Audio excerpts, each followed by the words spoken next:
Ito, ang latest weather update. Alamin ang pinakasariwang ulat panahon ngayon dito sa Information TV Educational Channel. Magandang umaga, Pilipinas. Narito ang latest sa lagay ng ating panahon. Update muna sa LPA na minomonitor natin sa loob ng ating area of responsibility. Huling nakita ito sa layong 125 kilometers kanluran huyan ng Sinait, Ilocos Sur. Ibig sabihin po yung kanyang sentro ay nasa dagat malapit sa western boundary ng ating area of responsibility. Pero sa kasalukuyan, hindi naman na po ito nakakaapekto sa anumang bahagi ng ating landmass. Wala po itong direktang epekto sa anumang bahagi ng ating kalupaan.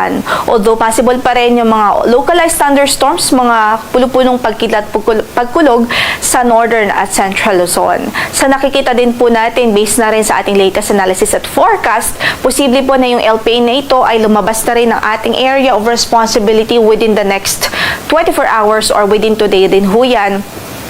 At sa ating forecast ay posible rin ho at hindi natin niro-rule out ang chance ang maging bagyo po ito habang papalayo po ito ng ating landmass at papalayo po ng ating area of responsibility. Gayunpaman, kahit na maging bagyo man ito at nasa labas na po ito ng ating area of responsibility, hindi natin nakikita na makakaapekto pa ito sa bansa. Samantala, ang southwest monsoon o habagat patuloy pa rin nagdudulot ng mga pag-ulan ngayon sa malaking bahagi ng Visayas at Mindanao at ilang bahagi ho ng Southern Luzon.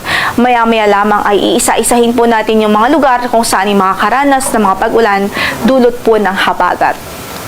At update muna dito sa bagyo na minomonitor natin. Nasa labas po ito ng ating area of responsibility pero nasa loob po ito ng ating Tropical Cyclone Information Domain kaya't minomonitor po natin ito. Huling nakita ang kanyang sentro sa layong 2,580 kilometers, silangan huyan ng extreme northern Luzon, so napakalayo naman po nito sa ating landmass sa ngayon at malayo din sa ating area of responsibility. At ang kanyang lakas ng hangin umaabot sa 65 kilometers per hour near the center at gustiness na 80 kilometers per hour. Kumikilos pakanluran hilagang kanluran sa bilis na 15 kilometers per hour.